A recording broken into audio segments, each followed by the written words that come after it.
ಪರಿಗಣಿಸಬೇಡ್ರಿ. ಇದನ್ನ ಒಂದ್ಸಲ ಮಾಡಿ ನೋಡ್ರಿ, ತುಂಬಾನೇ ಟೇಸ್ಟಿಯಾಗಿ ಬರ್ತೈತಿ. ಮಕ್ಕಳಿಗೆ ಲಂಚ್ ಬಾಕ್ಸ್ಗೆ ಬೆಳಿಗ್ಗೆ ಅವಸರದಾಗ ಮಾಡೋದಾಗೋದಿಲ್ಲ. ಅನ್ನ, ಟೊಮೆಟೊ ಚಟ್ನಿ, ಟೊಮೆಟೊ ಪಲ್ಯನ ಮಾಡ್ಕೊಡ್ಬೋದು. ತುಂಬಾನೇ ಜಲ್ದಿ ಆಗ್ತೈತಿ, ಹಂಗ ಟೈಮ್ ಕೂಡ ಉಳಿತೈತಿ. ರೊಟ್ಟಿ, ಚಪಾತಿ, ಬಿಸಿ ಅನ್ನ, ಇಡ್ಲಿ ಮತ್ತೆ ದೋಸೆಗೆ ಅಂತೂ ಮಾಡಿಸಿದ್ದು ಪರ್ಫೆಕ್ಟ್ ಕಾಂಬಿನೇಷನ್ ಐತಿ ನೋಡಿದ್ರಿ ಇದು. ಇದು ಅಂತೂ ಸಿಂಪಲ್ ಆಗಿ ಮಾಡ್ಬೋದು. ಒಂದು ಟೊಮೆಟೊ ಇಟ್ಟಂದ್ರೆ ಸಾಕು, ಸ್ವಲ್ಪ ಎಣ್ಣೆ ಬೆಳ್ಳುಳ್ಳಿ ಹಾಕಿ ನಾನು ಇದನ್ನ ಮಾಡೀನಿ. ತುಂಬಾನೇ ಟೇಸ್ಟ್ ಆಗ್ತೈತಿ. ನಮ್ಮ ಮನ್ಯಾಗ ನಾ ಮಾಡೋ ಟೊಮೆಟೊ ಪಲ್ಯ ಅಂದ್ರೆ ನಮ್ಮ ಮನೆಗೆ ಎಲ್ಲರೂ ಇಷ್ಟಪಟ್ಟು ತಿಂತಾರೆ. ನಿಮಗೂ ಕೂಡ ಇಷ್ಟ ಆಗ್ತೈತೆ ಅಂತ ಭಾವಿಸ್ತೀನಿ. ಈ ಟೊಮೆಟೊ ಪಲ್ಯ ಮಾಡೋದು ಹೆಂಗೆ ಅಂತೇಳಿ ವಿಡಿಯೋದಾಗ ತೋರಿಸಿನಿ, ಕೊನೆವರೆಗೂ ನೋಡ್ರಿ. ಹಂಗ ಫ್ರೀ ಆಗಿ ನೋಡ್ಬೇಡಿ, ಸಬ್ಸ್ಕ್ರಿಪ್ಷನ್ ಫ್ರೀ ಐತಿ. ಸಬ್ಸ್ಕ್ರೈಬ್ ಮಾಡ್ಕೊರಿ ಸುತ್ತಿಲಕ್ಕ ಚಾನಲ್ನ. ವಿಡಿಯೋ ಇಷ್ಟ ಆಯ್ತು ಅಂದ್ರೆ ಒಂದು ಲೈಕ್ ಮಾಡೋದನ್ನ ಮರಿಬೇಡ್ರಿ. ವಿಡಿಯೋನ ಕೊನೆವರೆಗೂ ನೋಡ್ರಿ. ಬೆಳ್ಳುಳ್ಳಿನ ಸೇರಿಸ್ಕೊಳ್ರಿ,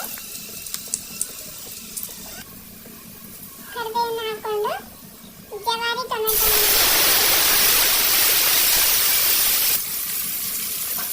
ಇದನ್ನಕ್ಕೆ ಸ್ವಲ್ಪ ಉಪ್ಪನ್ನು ಹಾಕೊಂಡು ಚೆನ್ನಾಗಿ ಎಣ್ಣೆಯಲ್ಲಿ ಫ್ರೈ ಮಾಡ್ಕೋಬೇಕಾಗುತ್ತೆ.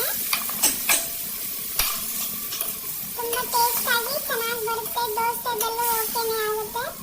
ಹಂಗೆ ರೊಟ್ಟಿಗೂ ಕೂಡ ಪರ್ಫೆಕ್ಟ್ ಮ್ಯಾಚ್, ಚಪಾತಿಗೂ ಕೂಡ, ಆಮೇಲೆ ಬಿಸಿ ಅನ್ನದಲ್ಲಿ ಎಲ್ಲದರಲ್ಲೂ ಹೊಂದಿಕೊಳ್ಳುವಂತಹ ಟೊಮೆಟೊ ಚಟ್ನಿ ಅಂತಲೂ ಕರಿಬಹುದು, ಟೊಮೆಟೊ ಪಲ್ಯ ಅಂತಲೂ ಕೂಡ ಕರಿಬಹುದು. ಇವಾಗ ಉಪ್ಪು ಹಾಕೊಂಡಿವಲ್ಲ, ಚೆಂದಾಗಿ ಟೊಮೆಟೊ ಎಲ್ಲಾನು ರಸ ಬಿಟ್ಟು ಗೊಜ್ಜು ಥರ ಆಗೋವರೆಗೂ ಮೀಡಿಯಂ ಫ್ಲೇಮಲ್ಲಿನೇ ಬೇಯಿಸಬೇಕಾಗುತ್ತೆ ಟೊಮೆಟೊನ. ಉಪ್ಪು ಹಾಕಿರೋದ್ರಿಂದ ತಾನಾಗೆ ಎಲ್ಲಾನು ಸ್ಮ್ಯಾಶ್ ಆಗಿಬಿಡುತ್ತೆ. ಸ್ವಲ್ಪ ತಳ ಹಿಡಿದಲೆ ನೋಡ್ಕೊಂತ ಇರ್ಬೇಕ್ರಿ.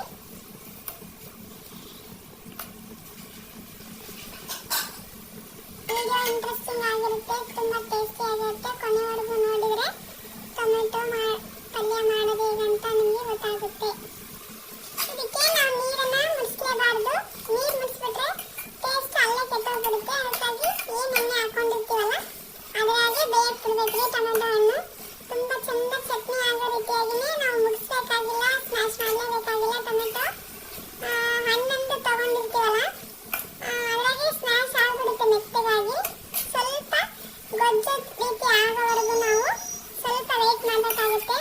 ಇನ್ಸ್ಟೆಂಟಾಗಿ ಆಗುತ್ತೆ ಕೂಡ, ಆದರೂ ಗೊಜ್ಜು ಥರ ಕನ್ಸಿಸ್ಟೆನ್ಸಿ ಬರೋವರೆಗೂ ಚೆನ್ನಾಗಿ ತಯಾರಿಸ್ಕೊಂತ ಇರಬೇಕು. ತಳ ಹಿಡಿಯಕ್ಕೆ ಬಿಡಬಾರ್ದು. ಅದಕ್ಕಾಗಿ ಈಗ ಒಂದು ಸ್ವಲ್ಪ ಗೊಜ್ಜು ಥರ ಆಗಿ ಕನ್ವರ್ಟ್ ಆಗೈತಿ, ನೋಡ್ಕೊರಿ ನೀವೇ. ಈಗ ನಾವು ಅರಿಶಿನ ಸ್ವಲ್ಪ ಸೇರಿಸ್ಕೋಬೇಕು ಕಲರ್ಗೆ. ಅದಾದ ನಂತರ ನಾನಿಲ್ಲಿ ಸ್ವಲ್ಪ ಖಾರದ ಪುಡಿನೂ ಕೂಡ ಹಾಕೊಳ್ತಾ ಇದ್ದೀನಿ. ಇದು ಮಸಾಲ ಖಾರದ ಪುಡಿ. ಇದು ಕೂಡ ಫ್ಲೇವರ್ ಅಷ್ಟು ತುಂಬ ಚೆನ್ನಾಗಿ ಕೊಡುತ್ತೆ. ಬೆಳ್ಳುಳ್ಳಿ ಮತ್ತು ಎಲ್ಲನೂ ಹಾಕಿ ನಾನಿಲ್ಲಿ ಮಾಡ್ಕೊಂಡಿದ್ದೀನಿ ಖಾರದ ಪುಡಿ. ಇದನ್ನು ನಾನಿಲ್ಲಿ ಸೇರಿಸ್ಕೊಂಡಿದ್ದೀನಿ. ಇದನ್ನು ಹಾಕಿ ಚೆನ್ನಾಗಿ ಕಲಿಸ್ಕೊಳ್ರಿ. ದೋಸೆಗಂತೂ ಏನು ಮಾಡಿಸಿದ್ದಿರುತ್ತೆ, ಇದು ತುಂಬ ಟೇಸ್ಟಾಗಿ ಬರುತ್ತೆ. ಅದು ಚಟ್ನಿ ಅಂದರೆ ಒಳಕಲಲ್ಲಿ ಹಾಕಿ ರುಬ್ಬಿ ಮಾಡಿರ್ತೀವಲ್ವ, ಅದು ಬೇರೆ. ಇದು ಇನ್ಸ್ಟೆಂಟ್ ಆಗಿ ಮಾಡ್ಕೊಳ್ಳೋದು. ಟಿಫನ್ ಬೆಳಗ್ಗೆ ಆಗಿಲ್ಲ ಅಂದರೆ, ಚಟ್ನಿ ಇಲ್ಲ ಅಂದರೂ ಕೂಡ ಇದನ್ನು ಮಾಡಿಕೊಂಡ್ರೆ ತುಂಬ ಟೇಸ್ಟಿಯಾಗಿ ಬರುತ್ತೆ. ಇದನ್ನು ಕೂಡ ಟ್ರೈ ಮಾಡಿರಿ.